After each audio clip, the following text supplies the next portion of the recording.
fantasy. His number too high, then I'm probably fading him. He been on the road, he gon' eat up my salary. I hit up by, he gon' lie before lock. Play back to back, then I probably won't pick on the DFS bachelor good as it gets. Build a few liners and hit me a leg. He had a good game, but it might be a trick. Log in the Slack so I know who to pick. Sharing our liners, we all gon' get rich. New to this game, you should come to the pad. You might want some cash and get a good laugh. DFS sports, we gon' run up a bag. He heard every game and it's making me mad. You buying your lineups, I think you a cheater. DFS bachelor, he the new leader. Yeah. What's up, everyone? Welcome back to the Bachelor Pad. I, of course, am your host of DFS Bachelor, and I am joined by my boy Mike at League of Items, our esports DFS analyst. We're going to go over tonight's LCK LPL slate. Sorry this video is a little later. Today my son had to start the online schooling. I wanted all that to go smooth. I didn't want to interrupt all that with bandwidth and stuff, and it went smooth. So I've just been indulging in some guilty pleasures. Let's not get too deep into that one. No, you have any guilty pleasures? So by guilty pleasures, I mean music you're listening to that if someone saw me listening and dancing this right now, they would laugh. Or a movie or a TV show. What's your quarantine guilty pleasure been so far? Spending way too much time on DFS. Spending too much time. You know what? Right here, I don't know. I'm just having this idea right now. Here's what I want to do. Normally we do a weekly giveaway where you just like, comment, and subscribe. In the comment section, I want to know what your quarantine guilty pleasure is. What you are doing that you would be totally embarrassed if everyone knew about or saw you doing.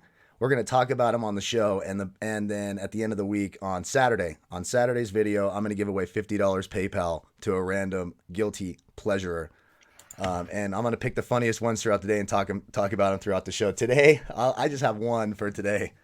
It was an unfortunate string of Wilson Phillips that played on my Spotify today that I was more than happy not to turn off.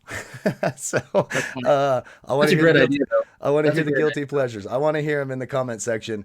We might even put some on a poll. We'll talk about them. I want to know if I'm alone. I don't know if you're allowed to say guilty pleasures on the poll in public on YouTube. That might be against the rules. If your name is Mark from Kansas and you're 240 pounds and you're dancing on a pole, that is a guilty pleasure while quarantining. And we want to hear about it. Definitely want to hear about it. Anyways, I digress. I don't know why that just came to my mind. This is what happens. That's a good idea. I think that's a good. I want to hear the guilty pleasures. Put them down below. Also, thank you for all your support. We truly do appreciate it. Don't forget to like the video, subscribe to the channel, leave a comment in the comment section. Guilty pleasure comments. Don't forget to check out Mike's channel, our Twitter feeds, all that stuff's in the video description. So news, updates, etc. We do have the Korean teams back tonight. So once again, with the exception of the first game, which we should know one of the Korean games is the first game. So that's always nice. We should know the starters for there. But again, focusing on players without subs is the only way you can really guarantee you're not going to have a zero when you're playing one of those Korean teams for the most part. Starters for the LPL League is already up. It is. Anything else before we start jumping into the games? Nope. Six games. If a 3-game slate takes us 35 minutes, I'm sure this one will take us over an hour. So no way. I'm dedicated to it not doing that. Good. Smart. At least one of us will be. Yeah, dedicated. Totally dedicated. Guilty pleasures, baby. Hold on for one more day. That I have to admit that played like 3 times. I hit repeat a couple times. All right, so our first game is GenG on the blue side for game 1 anyways against KT Rolster. These two teams did play back in, it was a while ago. February 5th they played. GenG won 2-1. KT Rolster actually won the first game of that set, and then GenG won the last 2. GenG lost game 1 on the red side, won game 3 on the red side. Had a really nice performance in game 2 on the blue side, if I remember correctly. I have no idea. When I look at this matchup, GenG is definitely the better team. When I was looking at the slate before everything started today, I just kind of realized that I like the favorite in every single matchup, which is probably not great. So we will probably see one upset or like one really close match where the underdog has more kills for some reason, but it's going to be very tough to project. I think for KT versus GenG, Is there any player that stands out specifically that you want to get exposure to? I like their mid, BDD. He had a Okay. nice game in that first game. But I also don't mind going with their 80 carry. Both of them give you some value in the captain spot at 10-8 and 11-1. They both have 100-point upside. So I do like that. I'll probably avoid the support. Now, we'll find out before the game, but they flip-flop Life and Kellen. In that first game that they played, Kellen was the support. I know Life's been playing more recently, but Kellen played in that game back on February 5th.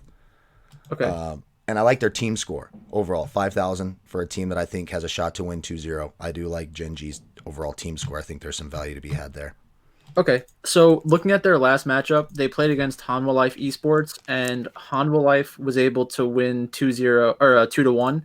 They lost the first match, and then they started playing like hyperscaling team comps.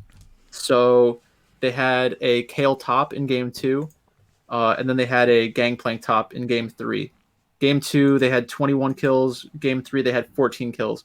So the question tonight is: do we think KT Rolster can send this to late game and win?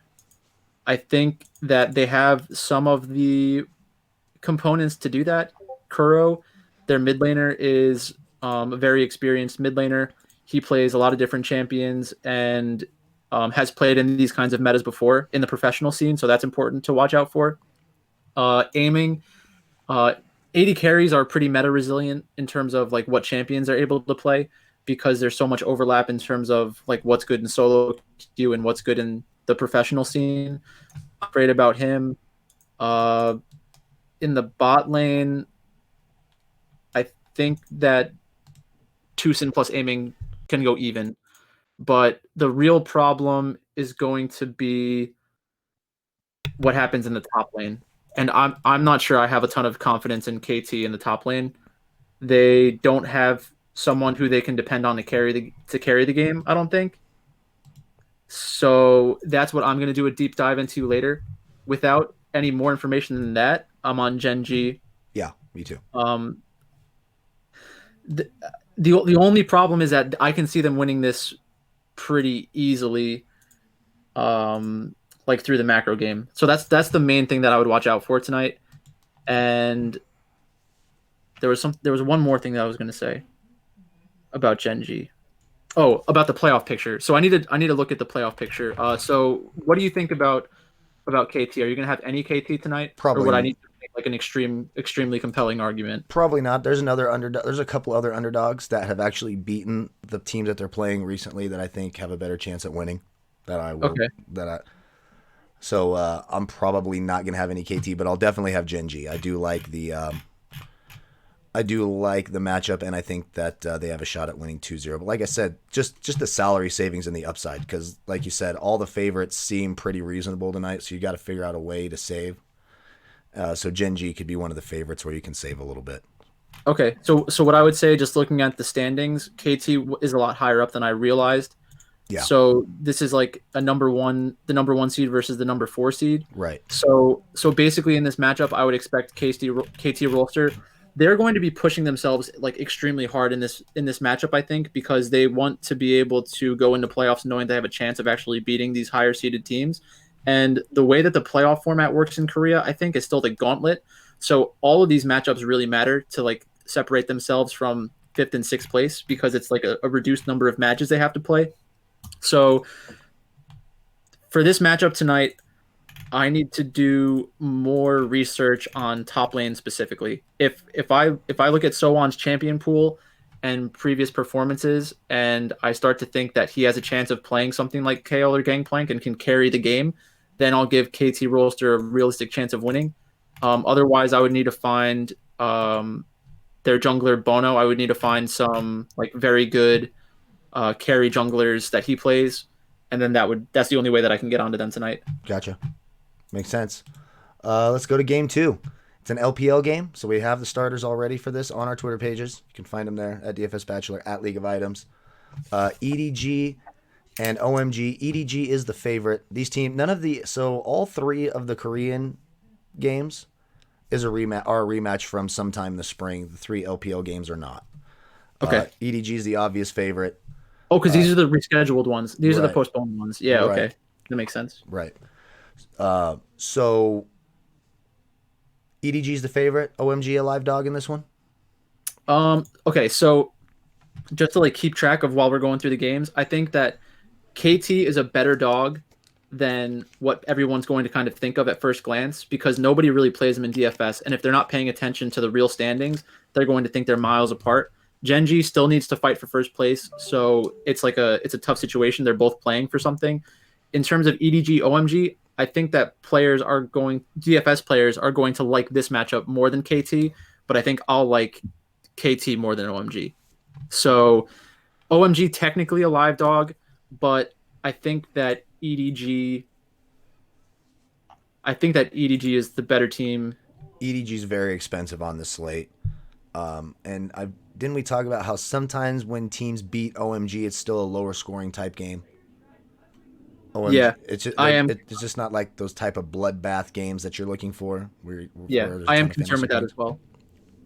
So EDG for their of the LPL favorites, probably my least favorite LPL favorite on the slate. I think I like RNG and Invictus Gaming's upside even more, even though I do think World Elite's a better opponent than OMG or DMO.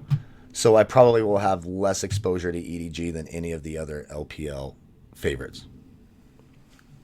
Yeah, I think that most people feel the same way that you do. I think that's very reasonable. I think like if I just looked at the slate and had to give instant reaction, that's exactly how I would look at it. So I feel like I'm probably missing some things that would give better arguments for why OMG or why EDG could be like a better favorite. Like what are their real chances of being the highest scoring team on the slate? Right. But that's going to require like more research than a first look. I think if EDG gets there, it's going to be because of exploiting the matchup between Jai and Hacker on OMG. I've watched a lot of OMG's games recently, and I'm not really impressed with Hacker as a jungler. I think that if EDG wants to get ahead with like a big lead, all they really have to do is play around the top half of the map. But again, it goes back to what you were saying. There are situations where EDG is going to win and not put up a lot of points. Right. I will say if I am going to do an EDG stack and I need to save, obviously you can't just, unless you're really liking an underdog and getting savings that way. If I'm trying to put two favorites together and EDG is one of them, and the captain spot, I do like Jai in the captain spot. He's shown that 100-point upside when they that's a good win point. and win convincingly. So that's a bit of a way to get some salary savings in your captain spot so you can afford to get two favorites. Yeah, I think that's right. That's where I'm at the moment. Anything else on this game? No. No. Tough game to get exposure to. Yep. For OMG. I agree. Our third game. Now remember, this is our second LCK Korean League game on the slate, so we will not know the starters in this game before, for those of you who are new, before the lock of the slate, unless you're playing like a 2-game slate that starts later, etc. So in picking these LCK teams later in the slate, it's important to go through the position and see, does this person have a substitute? How likely are they to play? Because that's happening a lot lately. Yeah. And unfortunately, these two teams have a lot of positions where they have a sub. Basically every position, which isn't all that common. A lot of teams only have one player at each position. T1's the obvious favorite. I will point out on March 5th, these two teams played, and Afreeca Freecs won 2-1. Yeah, I think T1 in their most recent matchups, they've been doing a lot of questionable things in their drafts, and I think that now, like the argument that I'm about to make, I feel like if it's true, it doesn't make sense with their recent drafts. So their recent drafts have been pretty bad, and because of the playoff implications of those losses, I don't think that they were kind of like, oh, screw it, we're going to be in playoffs no matter what, because the value of being the overall number one seed is extremely high. You get very far in the playoffs like automatically, and then teams have to beat you to advance. So that is pretty concerning. They continuously move around their roster. They continuously have bad drafts. I don't like Afreeca Freecs very much. I think their jungler is very weak in general, but that has been a problem spot for T1. Right. The one thing that I could hope for in this matchup, which I touched on in the almost perfect lineup, is I think that the jungle shift that we're going to experience with like Graves, Kindred, and all these kinds of carry champions, one of their junglers is definitely going to be able to fill those shoes and be a carry for their team. I'm not sure if they need to have that playstyle in their arsenal for playoffs, so they might not even try to do it. But if that's the direction they go, then the value of Teddy is going to increase, and the value of Faker is going to get pushed from his kills to his assists. So I think hopefully by the time the playoffs come around, if we are getting some kind of like combo slates where there's between 2 to 3 matches per slate, I will be interested in the SKT junglers. I just don't know if I can be interested in them tonight. Right. I'm kind of right there. This game is probably the least attractive for me right now of all the Yeah, games. it's really tough. I honestly could. I probably could make the argument for Afreeca Freecs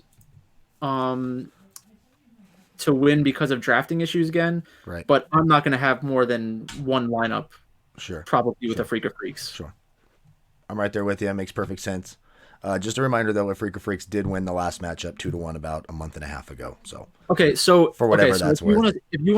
if you want to go over this a little bit more, or if you want to go over the beginning of the next matchup, I can do a little more research on that and try to see if there were like some kind of champions that caused that to happen. Like, let me just look it up real quick. Go ahead and look it up. You're good. You're good. I do think Okay, so that was Faker for T1, if you're making a T1 stack, at 10-5 in the captain spot, he does have the upside, like you said, to kind of carry the team. They've just been kind of weird. So he could be a salary saver, I suppose, in the captain spot. Because you're not going to see Gore. He's one of those guys for T1 that you know he's going to play. Faker, Teddy, probably Cuz. I mean, that one's tougher. Cuz and Elam always switch off. And Canna. Canna will always play. And so there's some savings there, but so I think it's so crazy, like not knowing what's going on with their junglers, because it changes so much specifically in this meta. Yeah, we don't know. The thing is, we don't know who is going to start for Afreeca Freecs, and we don't know who is going to start for T1. That's right. So that's right. So play at your own risk. I say play at your own risk. Yeah, that fundamentally changes things. In their first matchup, Afreeca Freecs won. T1 won the first game. Right. And they won it in an extremely bloody fashion. They kind of just dominated them, and Faker was playing Orianna, and their top laner was playing Karma, which is another supportive champion. So their focus in that matchup was getting their jungler very far ahead, and they succeeded, and it was very bloody, and it was a great game for Draftkings scoring. In game 2, Afreeca Freecs got a lead pretty early on. There wasn't... Oh, so the Afreeca Freecs switched out their jungler in that matchup. So I guess Dread is the one that we have to watch out for. Perfect. He would be a little bit more scary if they're up against him. So one thing that we should check is, can you check real quick in Afreeca Freecs' last matchup, who shows up in the game log on DraftKings? As a jungler? Yeah. Spirit and Dread are both there. But did they both play in the last matchup? No. Well, no, it looks like it was Spirit. Dread hasn't played since the 5th. Okay. So Spirit, he used to play in Europe, and he is not that good. And I would need to see what kind of champions he's playing nowadays. He's been their guy. He's been their guy, and they've played, well, I mean, they've lost them all. Dread, they were just losing 2-0, 2-0, 2-0. Yeah. And they brought Spirit on for the last couple of matchups. And he had, they're 2-0 and 1-2. He has an 85, and that 2-0 win against Griffin. I don't know. Yeah, Griffin sucks though. I say just play this game at your own risk. Fuck this game. Yeah, that's game. Fine. You know what I mean? This game. It's tough. It's tough. It's like I think that there is some way to like create an argument that this ends up working out. So if I look at their last matchup against Dragon X, Afreeca Freecs was playing Galio. And I think that Galio is an extremely strong champion right now. So that does increase my interest a little bit. I would, if that's the situation, I would want to have their jungler, and I would want to have their mid laner all in. So it's it doesn't mean that they're going to win the series, but it increases their chances of winning the series. The problem is that even if they win the series, they need to score more than everybody else. Right. So is that likely? Probably not. So we might as well just move on. Exactly. That's where I'm at. Yeah. Our fourth game, LPL game, the starters are already listed for this particular game. DMO and RNG. RNG is the favorite, of course, the better team here. Dominus, I suppose DMO.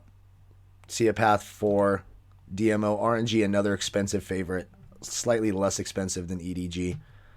But still pretty expensive favorite. Is DMO a live dog in this one for you? I think that this matchup and the Invictus Gaming World Elite matchup are the two most attractive for the underdogs because of the playstyles. RNG has won a lot of matches where they don't get a ton of kills.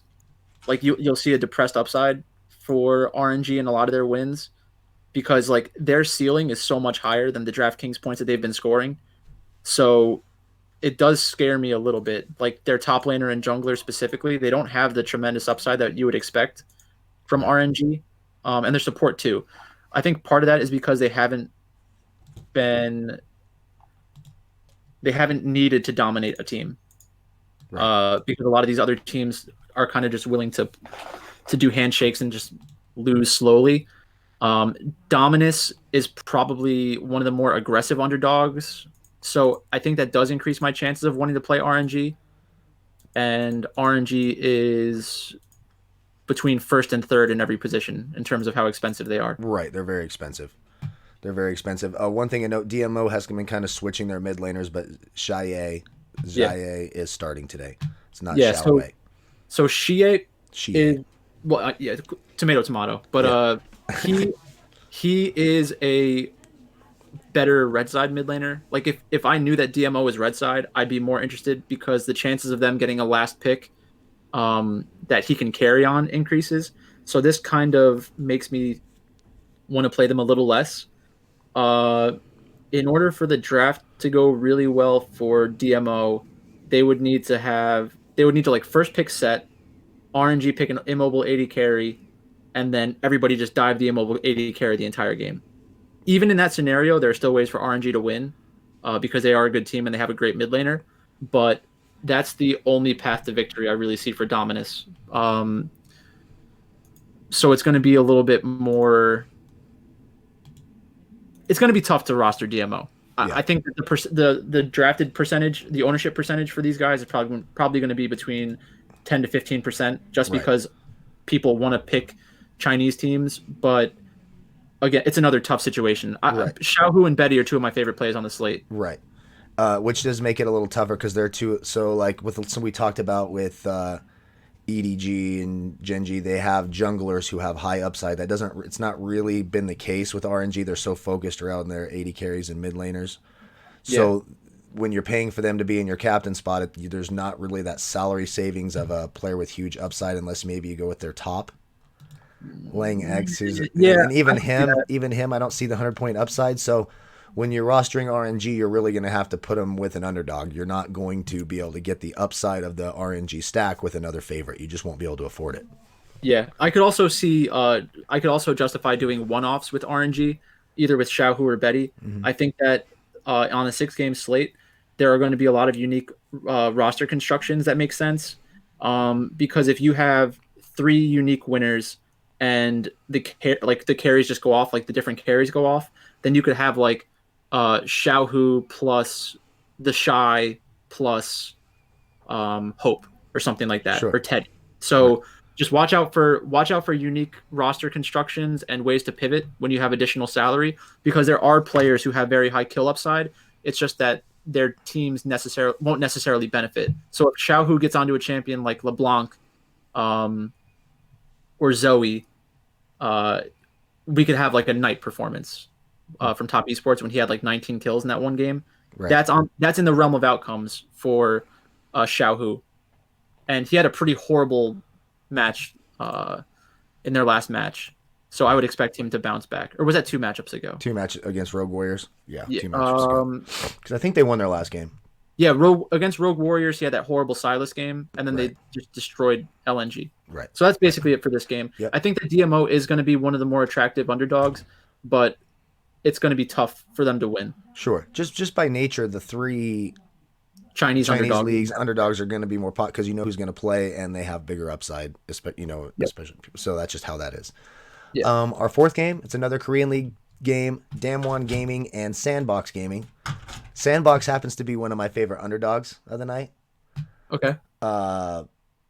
They also won the last matchup way back in February. It was a 2-0 game. They beat Damwon Gaming 2-0. Damwon Gaming is the favorite. What do you think? Am I crazy?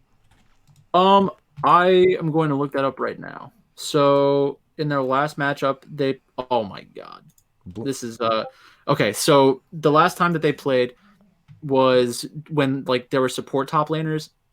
So in game 1, they played Gnar and they had an Ornn mid. Since then, there have been a couple of changes to some of these champions. So like Ornn, we're seeing him less often in the mid lane because he doesn't have the same item upside that he used to have. Like he used to get it 1 level earlier, so teams like loved it and would play it anywhere. Now we're kind of seeing it more top lane only. They won that game 12-5, and then game 2 they won 23-10. And the reason why that lineup worked out so well is because they had Soraka top, which is like a support champion that is no longer viable in the top lane. Oh. So I think that they did a really good job baiting Damwon into a bad draft in that series. And they also benefited from being blue side. So now they're going to be red side. I hope that Summit plays. I hope that Afreeca plays. You're not guaranteed anything with their roster. Right. And then Just their jungler, or no, for Damwon Gaming, the jungler. But you're right, yeah. Every damn position they have a backup, so that makes it tough. Yeah, so I think that I would prefer Damwon Gaming. I could see Summit winning. I could see Sandbox winning through Summit in top lane. So Afreeca needs to show that he's able to like fully carry, and the fact that he played an Olaf game against Damwon and they were successful, that's very good to see. So we 85 points in that Damwon Gaming game as well. At 5,200, 85 points. I'm in. I like that. If he plays though, again, it's very risky. It's very risky. Like this might be, but if like you start out, you wake up in the middle of the night like you have to check the scoring, and your whole schedule is ruined, and you're fucking exhausted, and you see that your main lineup is toast. Maybe throwing in a 2-gamer if you're gonna be awake. Well, on the East Coast it's 5:50, so you have a chance. You can get the starters for that game and throw them in a 2-gamer. Stacking with that last game. I don't think that's a terrible strategy for tonight either. Mm-hmm. Yeah, so tough matchup. I think that there are ways for Sandbox Gaming to win. They do have a carry top laner. I'm not sure if they have a carry jungler. So if they have the carry, they do have a carry top. If Afreeca can actually carry, then I'd be interested. But it's tough. It's tough to justify rostering them. Gotcha.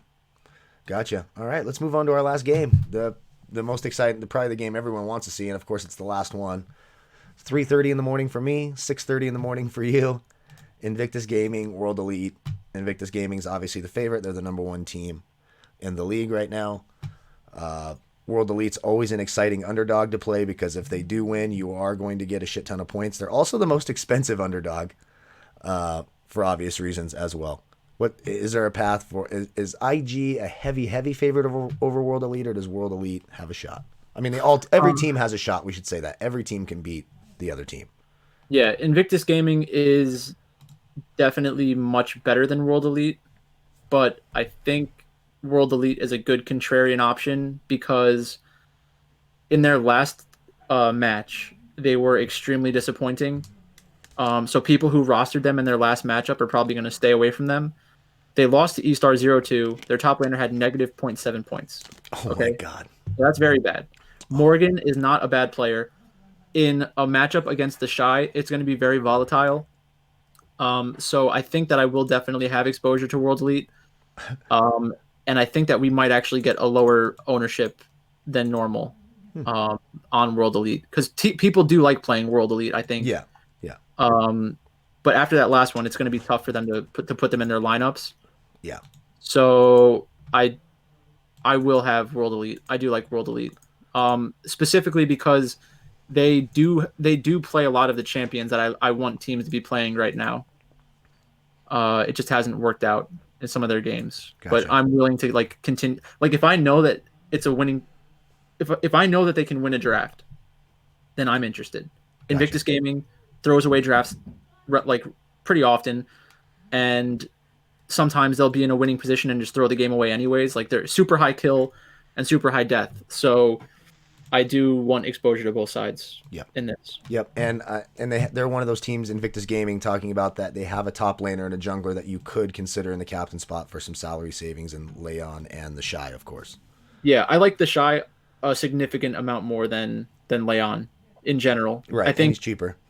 a lot of Leon's champion pool are not great team junglers. Like they're good to win games, but they don't have the like insane assist upside that something like a Jarvan has. It's just something about his champion pool I don't like. He's a good player. It's just I don't like his champion pool.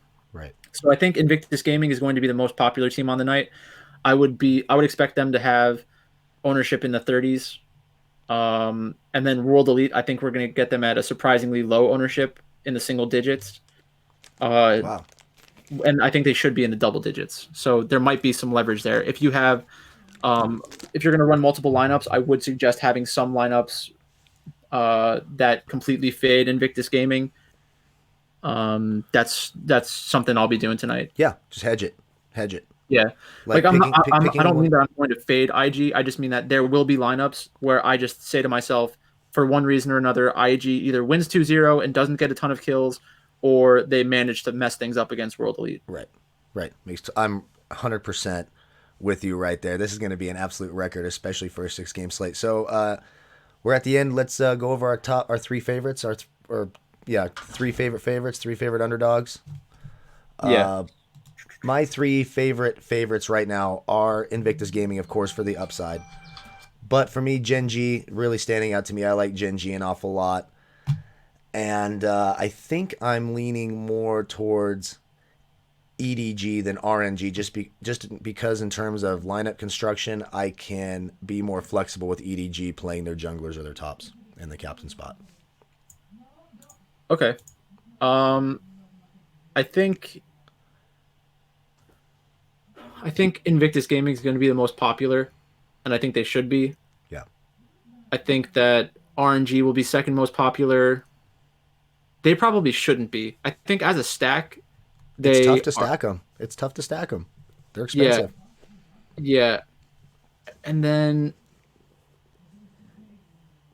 I think EDG will be higher owned than all the Korean teams just because of the fact that they're playing in Korea. So my favorite in terms of who I like the most, like from a game theory perspective, I probably like GenG and T1.